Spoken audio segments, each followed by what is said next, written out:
माय channel. तर कशा आहात सगळे? मस्त मजेत ना? तर आज आहे नागपंचमी.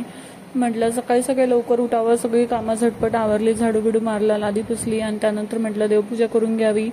आणि मला जायचे होते आईकडे, तर म्हटलं पटापट कामं आवरून घेते, कारण की तिकडेच आम्ही पुरणपोळी आज बनवत नाहीत, तर कानवल्यांचं वगैरे नैवेद्य करायचा होता. त्याच्यामुळे म्हटलं लवकर जायचं होतं तिकडे, कारण की पुरण वगैरे घालायचं होतं. तर पटापट मी देवांची पूजा केली, छान असं नमस्कार केला आणि सगळ्यांना फुलं वगैरे वाहून छान अशी देवपूजा झाली होती. मन अगदी प्रसन्न वाटत होतं. काही सण वगैरे असलं की आपल्यामध्ये एक वेगळीच ऊर्जा असते आणि आपण एक अगदी जोमाने सगळी कामं जी आहेत ती करायला लागतो. तर छान अशी देवपूजा झाली की देवपूजा झाल्यावर मला खरंच खूप छान वाटतं.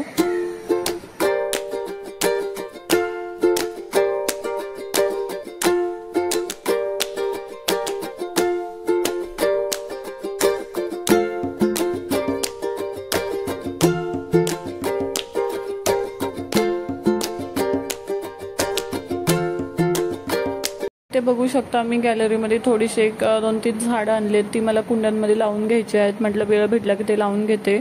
आणि कधी नवीन झाडं आणली की लगेच लावायची नाही, 1-2 दिवस त्यांना आपलं जेव्हा घरातलं वातावरण आहे वगैरे त्यांना ते छान असं रुजू द्यायचं आणि मगच झाडं जे आहेत ते कुंड्यांमध्ये ट्रान्सफर करायची. तर इथे सगळी बाल्कनी जी आहे ती माझी पूर्ण खराब झाली होती, ती सुद्धा मला क्लीन करायची होती. म्हटलं कुंड्या जेव्हा मी झाड त्याच्यात ट्रान्सफर करेल तेव्हाच करेल. आणि बघू शकता ही जास्वंद आणले, इतकं छान फूल लागतं आणि खूप मोठं असं फूल लागतं.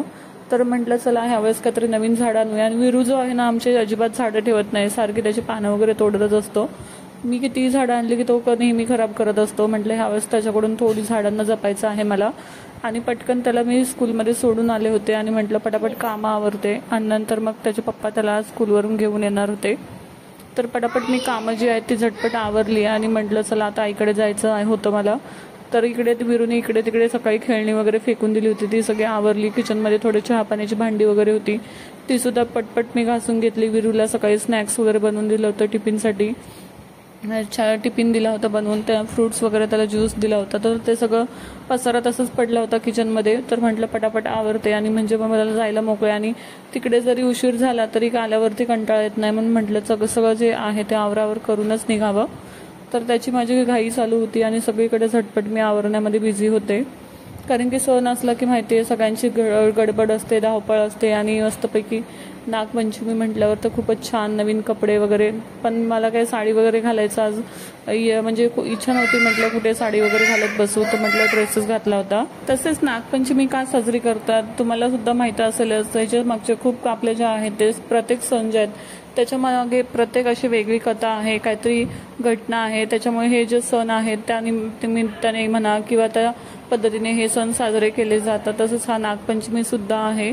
तर नागपंचमीला अगदी महिला ज्या आहेत त्या उत्साहाने साड्या घालतात, मेहंदी लावतात, भरपूर असे नटून थटून मस्त खेळ खेळतात किंवा मंगळागौरीचे खेळ खेळतात.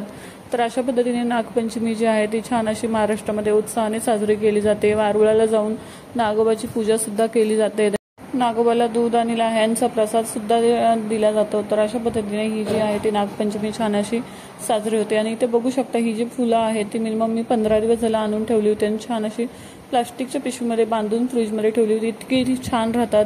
अगदी मी ही फुलं 1/2 किलो आणली ना की मला 15 दिवस आरामात देवपूजेला छान असे जातात. आणि खरंच मला ही छोटी छोटी गुलाबं जी आहेत ते खूपच आवडतात. त्यामुळे मी प्रत्येक वेळेस जी फुलं आणताना मिक्स फुलं घेते आणि त्यासोबत ही वेगळी 1/2 किलो घेते, जेणेकरून मला 15 दिवस छान अशी पुरतात. आणि फ्रीजमध्ये व्यवस्थित ठेवलं ना की अगदी टवटवीत राहतात. आणि चला मी आता मस्तपैकी रेडी झाली आहे आणि निघाली आहे आईकडे जाण्यासाठी. तर बघा मी इकडे आले आणि आई रांगोळी काढत होती, तर म्हटलं चला आईने रांगोळी काढलीच आहे तर छान असा व्हिडिओ घ्यावा. तर आईसुद्धा इतक्या छान छान रांगोळीच काढत असते आणि तिलासुद्धा हे अशा पद्धतीचे कामं करायला खूप आवडतात. देवाची पूजा म्हणा किंवा कुठे सजावट म्हणा, आईला खूपच आवड आहे याच्यामध्ये. आणि आईसुद्धा अगदी मनाने आणि खूप उत्साहाने या सगळ्या गोष्टी करत असते. तर मलाही खूप छान वाटतं आणि तिचा जो उत्साह आहे तो बघून मलासुद्धा असं वाटतं की चला आपण पण काहीतरी छान असंच करावं. आणि तिच्यासारखंच नेहमी मी करायला बघत असते. आणि तिच्याकडून बऱ्याच साऱ्या गोष्टी ज्या आहेत त्या छोट्या मोठ्या मी बऱ्याच अशा शिकलेल्या आहेत. आणि तिचं खूप छान असतं, टापटीप असतं, व्यवस्थित करणं असतं आणि त्याच्यामधून मला बरंच काही शिकायला मिळतं. तर आई म्हटली मी किचनमध्ये जेवण बनवत आहे तर तू इकडे पूजा मांडून घे. आणि बघा मी छान अशी पूजा मांडून घेतली. जे आहे ना नागोबाची पूजा जी आहे ते खूप छान पद्धतीने करतात. गावाकडे वारुळाला पूजायला जातात आणि शहरामध्ये अशा काही गोष्टी आपल्याला करता येत नाहीत, त्याच्यामुळे घरच्या घरीच पूजा करावी लागते. त्यामुळे इथे मातीची मी नागोबाची पिंडी आणली होती आणि घरच्या घरीच छान अशी पूजा केली. आणि ते 4 नाग जे आहेत ते छान असे तांदळाचे काढले आणि एक जो आणला होता मातीचा तो ठेवून मी छान अशी त्यांची पूजा केली. सगळ्यांना हळदी कुंकू वाहिले, छान असे फूल वगैरे वाहिले. त्यानंतर दुधाचा आणि लाह्यांचा नैवेद्य ठेवला आणि अशा पद्धतीने छान अशी पूजेची मांडणी केली. थोडीशी फुलं वगैरे लावून थोडीशी छान अशी सजावट केली, जेणेकरून पूजा जी आहे ती छान दिसेल. आणि एक सुंदर असं पूजा वगैरे झाली ना की आपल्या मनालाही छान असं वाटतं की चला खूप छान झालं आहे. आणि एखादा सण असला की घरामध्ये एक वेगळाच आनंद असतो. तुम्हाला तर सगळ्यांनाच माहिती आहे, सगळ्यांचं घर जे आहे ते आपलं अगदी भरून वाटतं. आणि अशा पद्धतीने छान जी आहे ती नागपंचमीची मी पूजा केली आणि सगळ्यांनी सुद्धा पाया पडले आणि छान असं नागोबाचा आशीर्वाद घेतला.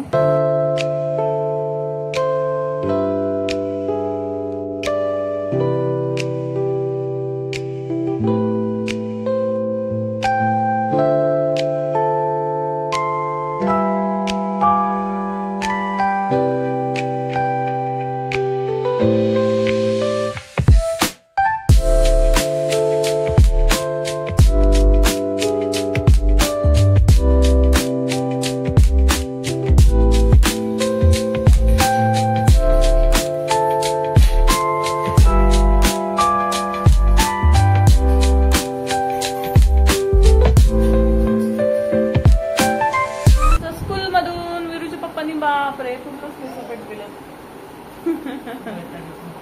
हो ना. हा वीरू इकडे बघा जय बाप्पाला काय करतोय रे. हे बघा वीरू इकडे जय बाप्पाला प्रसाद ठेवतोय आणि स्वतः सुद्धा खातोय. नमस्कार केला बाळा. तर बघा वीरू आला आता स्कूल मधून. त्यांच्या स्कूलमध्ये होता रेनी डान्स. घेऊ दे घेऊ दे. बापरे प्रेम बघा फुलीचं. वीरूला कर्मना गेल तर पप्पा नव्हते तर आहे ना वीरू. हा कुठे गेलता रे. तुला स्कूल मधून घ्यायला कोण आलं होतं रे. पप्पा आले होते. ते जाऊ दे. काल मी साडी घालून गेलते ना त्याला स्कूल मध्ये घ्यायला. अरे म्हणतो चक्कीर होऊन खुश एकदम. म्हटलं असेल तर सगळेजण मला सरप्राईज देऊ लागलेत.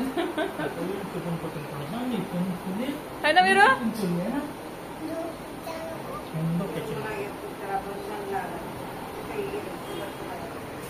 झाले पुरणपोळी. तर पुरण शिजलं. वाटू का. तर त्यानंतर पूजा वगैरे झाली आणि छान असं आईला मी जे आहे ते पुरणला मस्तपैकी पुरणपात्रामधून गाळून दिलं. आणि बघा इथे छान अशा आईने पुरणाचे कानवले बनवले आहेत. आजच्या दिवशी पुरणपोळ्या करत नाहीत, त्याच्यामुळे जे नागोबाला आहे ते पुरणपोळ्याचं नैवेद्य न करता छान असा कानवल्यांचा नैवेद्य दाखवला जातो. आमच्याकडे याला कानवले म्हणतात. आणि कटाची आमटी सुद्धा झालेली आहे बघा छान अशी. आणि आमच्याकडे याला कानवले म्हणतात. तुमच्याकडे या पदार्थाला काय म्हणतात ते मला नक्कीच कमेंटमध्ये सांगा. आणि बघा इथे दिवे सुद्धा पिठाचे बनवलेले आहेत आणि त्यांना छान असं मी आता केळीच्या पानामध्ये थोडंसं तेल लावून छान असं चाळणीमध्ये ठेवलं आहे खालून वाफ यावी म्हणून. आणि हे छान असं वाफेवरती मस्तपैकी उकडून घेणार आहे. इकडे आई एक साईडला बनवत होती आणि एक साईडला म्हटलं थोडेसे जे बनवले आहेत ते पहिले वाफवून घ्यावेत. तर असं दोघींचं आमचं चालू होतं किचनमध्ये. तर सगळेजण असं काही सण असलं की दोघीजणी किचनमध्ये वगैरे काम करताना खूप मस्ती चालत असते, मजा चालत असते आणि मस्तपैकी गप्पा गोष्टी होतात. आणि त्याच्यामध्ये आई म्हटली की थोडेसे शेवया ज्या आहेत त्या पाण्यामध्ये खाली उकडायला ठेव, म्हणजे सोबत त्या पण होऊन जातील. आणि वरती ते जे दिवे आणि कानवले आहेत ते सुद्धा उकडले जातील, कारण की शेवयाचा निवद सुद्धा मला ठेवायचा होता. त्याच्यामुळे आई बोलली की खाली शेवया थोड्याशा पाण्यामध्ये टाक, त्या उकडून निघतील. तर छान अशा त्या सुद्धा ठेवल्या आणि एकाच ह्याच्यामध्ये 2 कामं जी आहेत ती झटपट होतात. आणि आई पूर्णामध्ये जे आहे ते इलायची टाकायला विसरली होती, त्यामुळे ती म्हटली की आता वरून टाका. छान असं मी एकत्र मिक्स करते आणि आपल्याला सुद्धा छान असे मी कानवले बनवते. तर आम्ही दोघी मायलेकी चालू होतो किचनमध्ये, आमचं लुडबुड चालू होती. आणि मध्ये मध्ये वीरू होता मस्ती करायला, मध्ये मध्ये येत होता आणि आम्हाला एंटरटेनमेंट करत होता छान अशी. तर मस्तपैकी बघा दोघींनी छान असं जे आहे ते कानवले वगैरे बनवून घेतले. एक साईडला छान असे मी उकडायला ठेवले आणि मस्तपैकी वीरूसोबत गप्पा सुद्धा मध्ये मध्ये होत होत्या. आणि एक साईडला मी आईला थोडीशी मदत सुद्धा करत होते. आई मला म्हणाली की छान अशी कढी जी आहे ती बनवून झाली आहे आणि तिला छान अशी मी कोथिंबीरने जे आहे छान असं गार्निश केलं, जेणेकरून दिसायला सुंदर दिसेल. आणि कोथिंबीर वरतून टाकली की ना तिची टेस्ट जी आहे ती खरंच खूप छान येते आणि एक वेगळी पद्धतीने मस्तपैकी आपली जी आमटी आहे ती छान टेस्टी लागते. तर आमटी जी आहे ती इथे काळ्या मसाल्याची केली आहे. आमटी जी आहे ती काळ्या मसाल्याची केली की त्याची टेस्ट जी आहे ना ती एकच नंबर लागते, खूपच छान. तर अशा पद्धतीने आमच्याकडे काळ्या मसाल्याची ही आमटी केली जाते. आणि आम्ही म्हटलं की चला कानोले ज्यांना उकडून खायला आवडत नाही त्यांनी म्हटलं तळून खाऊयात, तर त्यांच्यासाठी तळूनसुद्धा ठेवले. आणि मस्तपैकी बघा दिवे वगैरे छान असे रेडी झाले. त्यानंतर मी नागोबाला जे आहे ते छान असे नैवेद्य वगैरे ठेवायला गेले. आणि मस्तपैकी बघा इथे छान असे कानवले जे आहेत ते खाण्यासाठी रेडी झालेले आहेत. तर अशा पद्धतीने आजचा जो मेनू होता तो कानवल्यांचा होता. आणि त्यानंतर मी छान असे नागोबाला दिवे वगैरे दिव्यांनी ओवाळलं आणि छान असं प्रसाद म्हणून कानवले ठेवले नैवेद्य म्हणून. तर अशा पद्धतीने छान जो आहे ते नागपंचमीचा सण जो आहे तो छान असा साजरा झाला. आणि नंतर आम्ही सगळ्यांनी मिळून जेवण केले. तर आजचा व्लॉग जो आहे तो मी इथेच संपवते. कसा वाटला व्लॉग मला नक्की सांगा. आणि हे व्लॉग आवडला असेल तर चॅनलला लाईक, शेअर आणि सबस्क्राईब करायला मात्र विसरू नका. भेटूया अशाच नवीन व्हिडिओसोबत. तोपर्यंत काळजी घ्या. Bye bye. थँक्यू.